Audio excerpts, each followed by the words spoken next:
Hola, ¿qué tal? Bienvenidos, bienvenidas a Cuadernos Peronistas.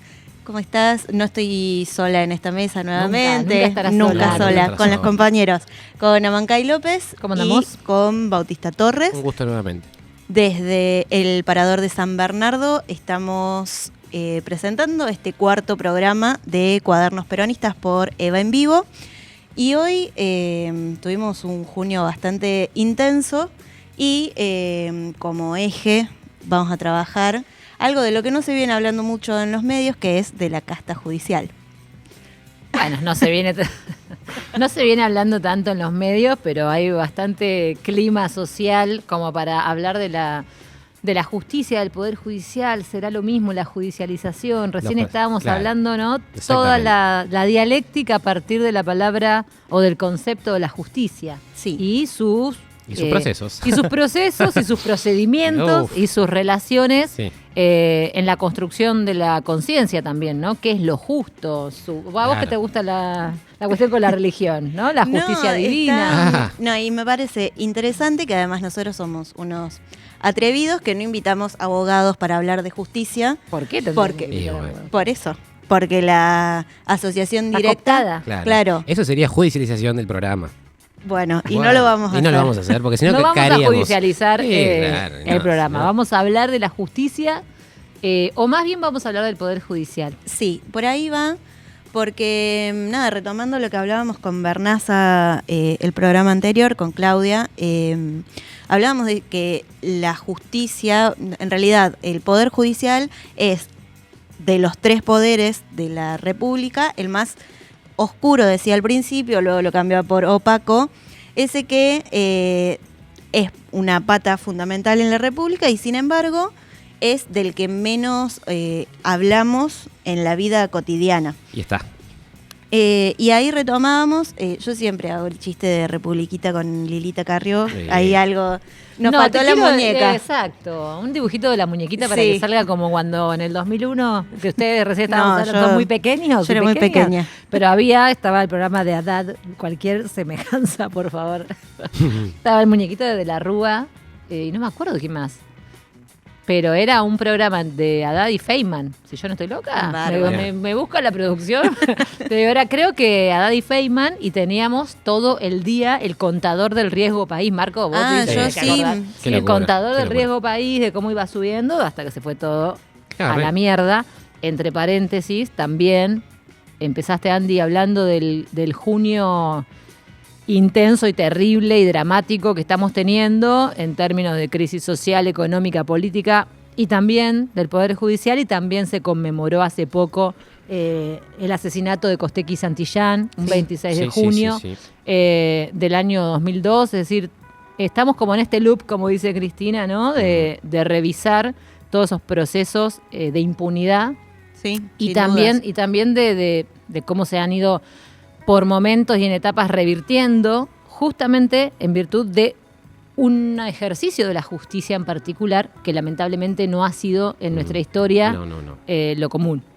No, sin duda. De hecho, recién nombrabas a Costecchi Santillán, pensaba en el manual de todo comunicador social pasa por, en el primer año de la carrera, ver la crisis causó 2 nuevas muertes. Exacto, la tapa del diario Clarín. La tapa del diario Clarín, porque además, referencial, digamos, autorreferencial, pero yo ingresé a la Facultad de Estudiar Comunicación en el contexto de aprobación de la Ley de Medios. Por ahí, cuando pensábamos el programa, también pensábamos en ese vínculo. Otro mundo, chicos.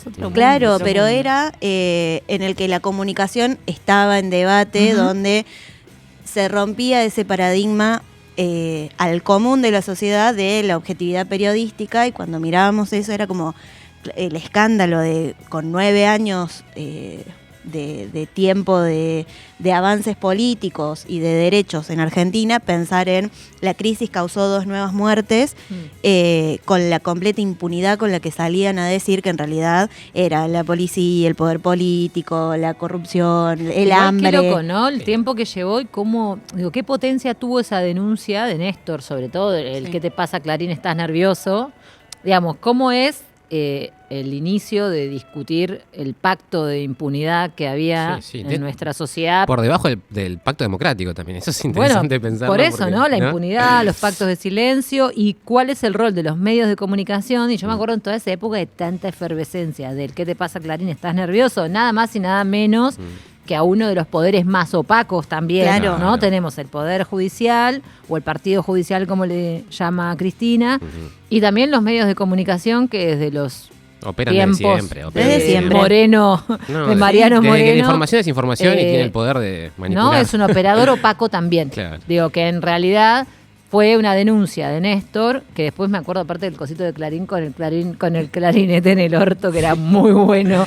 Simbólico. No, y Hubo mucha producción de comunicación popular en ese tiempo. Y hubo una época en la que salían una edición de Clarín popular con los titulares como deberían ser y le discutían a las tapas de Clarín. De hecho, a mí me supieron regalar varias ediciones de esas en las que cambiaban los titulares pensando cómo conforman sentido y cómo además han generado semejantes círculos de poder que tienen la potestad de voltear gobiernos, de condicionar. Puesto menor. No los vota nadie. Claro. Puesto menor, bueno, claro. Y en qué lugar estuvo la militancia organizada, por ahí pensando en los 20 puntos para una radiodifusión democrática como colectivo que estuvo discutiendo la democratización de los medios, la coyuntura política y la voluntad política de discutir a través de una legislación cuál es el lugar que ocupan los medios de comunicación y en ese sentido pensar cómo generamos las condiciones para que ante un nuevo gobierno popular podamos definitivamente reformar la justicia. Ahí va. Vinimos osados. Sí, pero bueno, un poquito la discusión de fondo es discutir esto, digo. Detrás de esa rosca inmensa y de ese conflicto de sentidos, digo, el sentido que se discute es el sentido de justicia, ¿no? Y el poder que tiene esta gente es injusto, en tanto y en cuanto no lo vota nadie, digo. Bueno, no, igual es rediscutir algo. Perdón, La tenemos previa, sí. para introducir ya, para compartir con... Está bien, más dejate vos que sos la licenciada en comunicación. Sí, te voy a interrumpir. No es censura. Así llegan. Claro, así bueno, llegan. igual No, es para organizar. modus operandi. Hay una cuestión claro, de, me imagino que hay un de orden. conducción. Hay un orden. Sí. Tuvimos a Cristina, que también la nombramos en el programa anterior, en noviembre del año pasado. Estuvo en México con una comitiva argentina, toda conformada por mujeres, además. Llamativo. No, bueno, pero hay que decirlo porque si no, si hubiese habido un varón, probablemente se hubiese llevado la marca. A los compañeros, todo bien, pero... y en muy combativa, Andrea, hoy. Sí, bueno. Está bien. Vine con ganas de pelear. Y en ese congreso habla de las utopías actuales. Ella las enuncia en dos, lo explica mucho mejor que yo. Si quieren la escuchamos y vamos comentando este fragmento de Cristina en México. ¿Esto fin del 2024? Noviembre del 24, sí. Claro. Nada, 6 meses. Ahí estamos. Pienso que la utopía, una de las dos utopías que yo creo que tenemos que proponer desde el sur, es la justicia. Reformar una justicia que está totalmente cooptada por los factores de poder económico, absolutamente presionada por los medios hegemónicos de comunicación, porque cada uno tiene un muerto en el ropero y entonces no hay juez o jueza que por ahí se anime a determinadas cosas. Por eso yo saludo y celebro esta reforma judicial que está emprendiendo Morena. Por eso celebro esta ambiciosa reforma de Morena. Estuve leyendo, y para los que, sí, acá obviamente en México conocen, pero para los argentinos y para los que nos están viendo, que propone la reforma constitucional para la elección popular de todos los magistrados, desde la Corte Suprema de Justicia hasta los magistrados de los tribunales inferiores.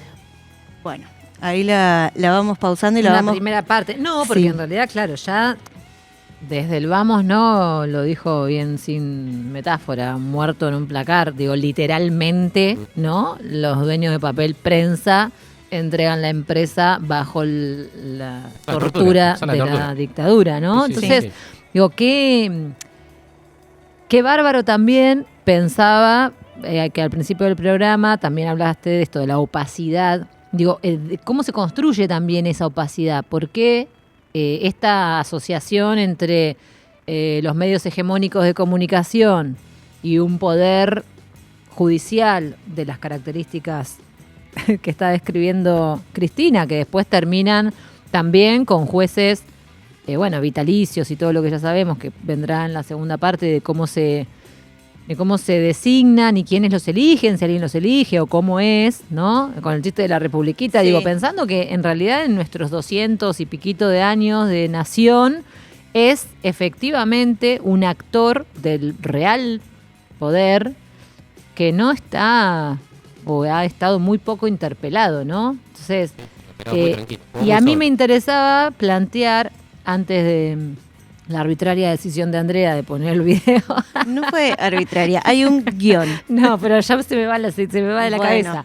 No, de la opacidad, porque, digo, para pensarlo también en la clave educativa de cómo se construye esa opacidad, lo contrario sería transparentar esos mecanismos, que no deja de ser una estrategia didáctica, una propuesta pedagógica, cómo nos enseñamos a entender y comprender la construcción del poder, por ejemplo. Entonces digo, ¿cuál es el rol también de la enseñanza, de la escuela, de la educación, conceptualizando lo que es justo? La justicia como valor. Y la distribución de poder. Porque en definitiva hay algo en relación a cuando resolvés un conflicto, y ahí sí volvemos en serio desde el mito, la religión o la ciencia, que serían como las formas que la humanidad se da explicaciones. De acceso al conocimiento. Claro, en una escuela entendemos que podría tener ribetes de cualquiera de esas construcciones de sentido, pero básicamente tendría que tener, digamos, elementos de la democracia, poder resolver un conflicto, para lo cual hay que tener una serie de conocimientos y acceder a ello. Entonces hay todo un montón de dimensiones ahí para explorar en relación a por qué la opacidad. Sí, me pasan dos cosas. De nuevo con el paralelismo, hubo una época en la que vos te subías al transporte público y el diálogo común era, bueno, está escuchando la radio y Clarín miente, o había una explicitación de qué medio escucho, porque no era inocente eso. Y de nuevo, por ahí cuando estábamos produciendo este programa y veíamos videos y estábamos como en ese armado, hablaban del Consejo de la Magistratura, de los juzgados de no sé qué. Y es frustrante que no haya, claro, que no puedas entender en algún esquema general de qué es lo que sucede cuando además toman definiciones tan trascendentales en la vida cotidiana. Porque además, de nuevo, la condena a Cristina es como el punto máximo de casta judicial, digamos, y de la judicialidad. Claro. Pero después pasa en todas las pequeñas cosas, en la definición de para quién gobiernan en la desigualdad, y a quién privilegian y quién sale castigado en un contexto en el que además es sumamente injusto. Y de nuevo ahí lo que me llamaba la atención de este fragmento en particular, en ese contexto en el que lo hace, ella habla en noviembre del 24 y habla de dos utopías, de la paz y de la justicia. El de la justicia nos resulta hoy mucho más fresco. Y a quienes siguen la política internacional, la discusión de la paz también, digamos. Y además, ahí traigo, solo porque lo dice en otra parte del video, cuando ella habla de los conflictos que ha tenido Latinoamérica en general con el poder real, si se quiere, que no es el poder popular, dice que los golpes militares funcionaron para el poder hasta los 90, salvo en el caso de Bolivia, que reformó la justicia, y lo que sucede hoy no tanto, pero que sí está ahí latente, que es el conflicto en México, que luego en los otros países latinoamericanos vino por el lado de el otro poder opaco, que es el de los medios de comunicación. Bueno, igual, sí, también está el caso de Venezuela como muy interesante, porque ellos han tenido una política bastante contundente en relación a los medios de comunicación, y ahí vemos, con todas las cosas que se podrán discutir, el proceso chavista aún en manos de Maduro vigente. Sí, o el caso más explícito de lawfare en toda Latinoamérica, con Lula primero, con Cristina ahora, de denuncias que se hacen públicas, que la justicia refrenda y que no tienen ningún tipo de prueba para encarcelar a líderes políticos que les representa a ese poder opaco alguna ruptura real con ese poder. Si quieren, continuamos viendo un fragmentito más de... Porque esto es como ahora lo que viene, ¿cómo se modifica esto, Cristina? ¿Qué tenemos que hacer? Sí, un poquito más ahí. Revolucionarista. Ayer escuchaba a alguien en un programa de Aristegui, que era un consultor, que decía, AMLO quiere vulnerar la independencia del poder. ¿Independencia de dónde? Del único que son independientes, el Poder Judicial, es de los reyes de España. Después, ¿independiente de quién? Y la verdad que acá yo no sabía que los miembros de la Corte no son vitalicios, cosa que también es muy importante. Tienen 15 años y la reforma implica una reducción a 12 años. Realmente me parece muy importante porque hay que abolir una rémora de carácter monárquico. En mi país, los integrantes del Poder Judicial son vitalicios. Los 4 o 5 miembros de la Corte que tienen poder sobre la vida, el patrimonio y la libertad de 47 millones de argentinos, los elige un Senado, los vota y nadie más. Rémora monárquica absoluta. La verdad que los felicito. Yo intenté una reforma, debo decir. Ahí viene la explicación. Sí. Mucho menos ambiciosa. Más que no ambiciosa, profunda. No es ambiciosa. Es profunda, en serio, para remover las cosas en serio, que así son las reformas.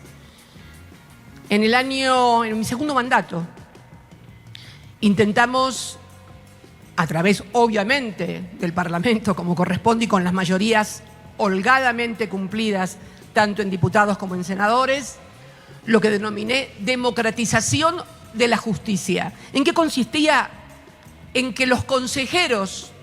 Allá se maneja el Consejo de la Magistratura, que es el que designa a los jueces de los tribunales inferiores de casación para abajo. La Corte los designa, propone el presidente y los designa con acuerdo del Senado.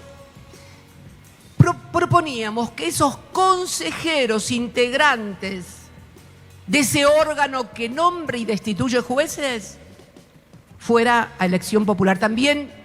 Proponíamos la reforma para garantizar que los miembros que trabajan en el Poder Judicial, no ya los magistrados, los empleados, no fueran los conocidos, los amigos, los parientes de los jueces, de los fiscales, en lo que ellos denominan la familia judicial, que en algún momento se parece más a la familia que a una familia realmente, ¿no? Ahí. Sí, o a la casta. Claro, Perdón, hoy es casta. Son castas. Sí, la cuestión del tiempo que les perdura el poder, esto que decía de son vitalicios, porque de hecho hubo una discusión, no solo que hoy la Corte está completamente disminuida, sino que además exceden la jubilación y siguen ahí hasta que... Disminuida en cantidad de miembros, decís. En cantidad de miembros. Sí, los pocos que están... pero concentran. Esto es un correlato del momento, la concentración del poder. Sí. Pero también qué interesante que el nombre de la reforma era la democratización de la cultura, de la justicia. Sí. Y vuelvo a pensar en lo mismo, digamos, ¿no? Porque la democratización también tiene que ver con un componente participativo y que eso implicaría un acceso al entendimiento. Digo, Cristina empieza a hablar de cómo es la magistratura, el qué sé yo, ya te perdés, como es laberíntico el diseño del eso Estado. Eso es lo que me enoja. Eso, ¿puedo hacer un pequeño, no. Se olvida. Chicos, dale, tengo el pensamiento arborizado, todo cosa. Es de la reforma del 94. En la reforma del 94, una cláusula... Virginiano. No, pero la cláusula de esa reforma, que la pide una misión del FMI, es poder... justamente proscribir candidatos. Digo, la cláusula que hoy puede proscribir a Cristina... Pero no es del 94, es de Duhalde. Es posterior. Sí. Creo que en el 94 intentan introducirla. Duhalde, pero es verdad, tenés razón, Andy. Para los cargos públicos es algo de la discusión del último ingreso del FMI antes de Macri. que nos modificamos. Es la misión que va con pero Dualde. también eso, todo lo que no sabemos. Bueno, lo que iba a decir es todas estas cosas que son tan difíciles para el ciudadano común de acceder, porque hay un diseño oligárquico que también tiene el Estado en general, el Poder Judicial en particular, y justamente, porque la otra vez lo hablábamos también, ¿no? No es solamente todo lo que no terminamos de entender como las vías jerárquicas, los procedimientos de cómo se diseñan esos estamentos que, como tal y cual está diciendo Cristina, finalmente deciden sobre, ¿no? Los planificados y los planificadores deciden sobre la vida de un montón de personas que no accedemos, digamos, no terminamos de entender cómo es ese funcionamiento. Entonces, y me acordaba como en el momento que se planteaba la democratización de la justicia, una manera de combatir la idea y demás era que Cristina quería hacer esto para ser reelegida indefinidamente y todo, de 100 Igual años. Sí, ojalá. Bueno, pero pero no, digo esto, el antiperonismo, cómo siempre funciona esa proyección que hace la oligarquía de lo que ellos mismos hacen para perpetuarse en un poder opaco. Digamos, entonces, esto es como un desafío muy grande que tenemos a nivel cultural y político de construir nuevas representaciones y de construir o desocultar todas estas... Reformar. A mí me gusta cuando en el video habla de... Reformar no. Pero transformar. Todo vas a discutir. Discutir a Cristina. Ahí decirle. ¿Vos viniste con ganas de pelear? No, vos sos. Bueno, es reformar para transformar, che. Vamos a conciliar. Imaginar para transformar, decía. Bueno, arrancamos el ciclo así. Imaginar para transformar, porque ya la reforma y después, digo, ¿qué nos pasó también? La ley de medios. Vino Macri, chau, decreto. Entonces, hay una discusión que la tenemos que tener, que es también, el otro día lo discutíamos con otro compañero, esas comparaciones entre salvando todas las distancias, no vamos a decir burradas, no somos historiadores, perdón a todo el mundo, pero entre el 2015 y el 55, digo, cómo después de un proceso de 10 años de conquista, de cobertura de mayorías, de acceso a derechos y demás, digo, en el 55 bombardearon la Plaza de Mayo directamente, matando civiles, y se iniciaron los 18 años de proscripción de peronismo y la resistencia. Y en el 2015 gana Mauricio Macri, la familia, digamos, particularmente, y también durante 10 años que estamos cumpliendo ahora, está difícil, ¿no? Digo, está difícil aquello que fue la resistencia peronista, nosotros en el medio volvimos en el 19, la pandemia, todo, pero está difícil esa construcción de resistencia con niveles de conciencia política más claros. Entonces, todo eso, de alguna manera, para nosotros, tiene que ver con la tarea militante, ¿no? Y que cuando pensamos también en este programa de cuadernos peronistas, tiene que ver con que más allá de la educación y la escuela, en particular como programa de un gobierno nacional y popular, la formación, o digamos, eso ya en un sentido más amplio, que tiene que ver con la conciencia nacional, con la formación de la conciencia nacional. Sí, con formar ciudadanos que conozcan su patria. Claro, ahí pensaba como en el ejercicio de la ciudadanía, pero digo, hoy hasta es opaco. ¿Se acuerdan cuando empezamos con la caverna? Es lo mismo, estamos en el mismo lugar, chicos, estamos en la caverna. Eso fue hace como un montón. En tiempo de gente joven, eso fue hace como 5 siglos, más o menos. Pero no, esto pensaba también en relación a los poderes, toda la cuestión de, bueno, este año es año legislativo. Nadie entiende bien ni qué se vota, ni qué hacen, ni cómo llegan, ni cómo se compone la Cámara de Diputados, de Senadores, qué cosas pueden trabajar efectivamente como poder legislativo, cuál es el rol del Ejecutivo en esa función. Y digo, son cosas que en algún momento la escuela enseñaba en formación ética y ciudadana.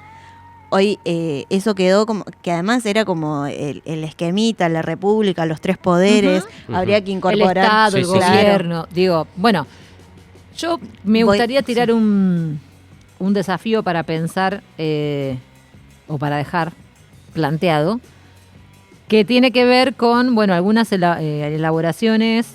Nosotros venimos hablando bastante del campo de los derechos humanos y del campo de la educación, como esos 2 grandes campos donde se construyen todas estas elementos para la conciencia política.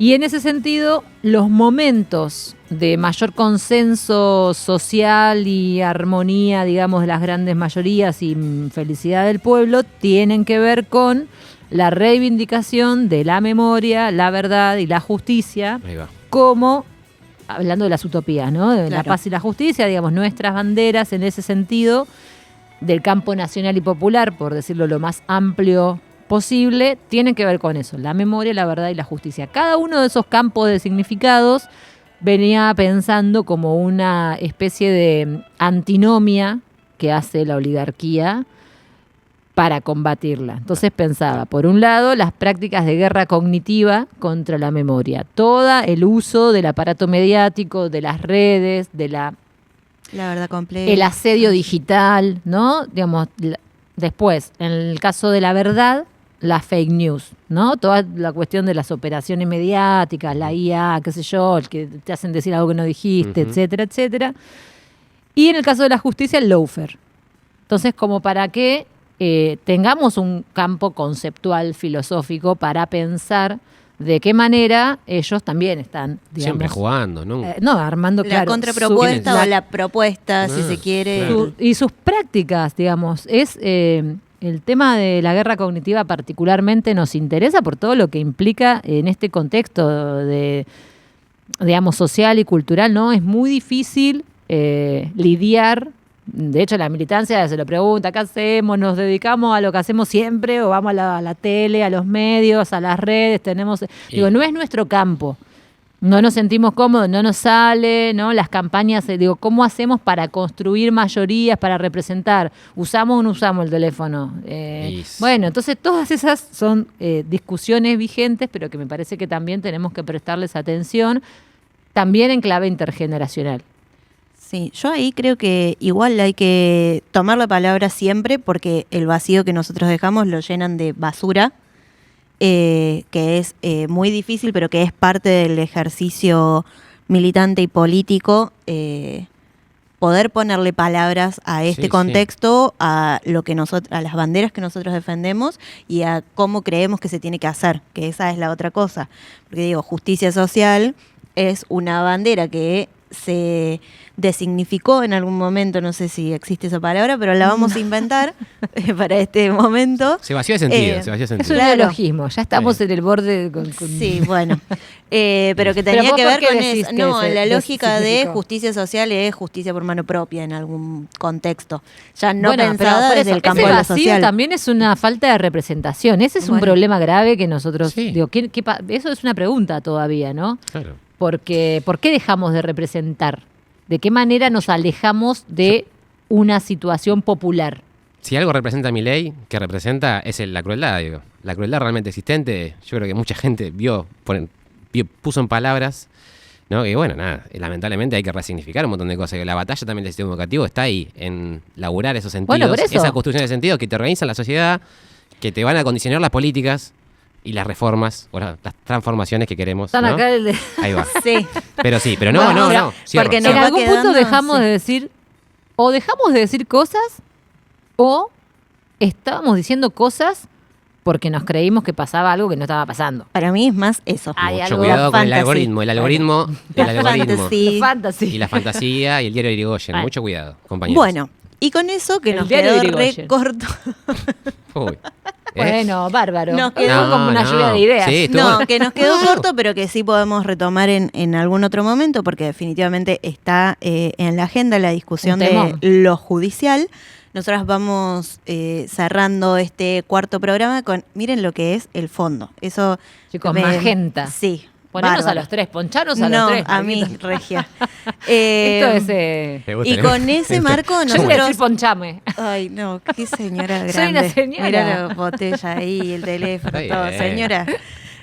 Chao. No, y con ese marco decimos, Cristina libre, Cristina es inocente, y en otro contexto, síganos en nuestras redes sociales, @cuadernos_peronistas, @Eva en vivo.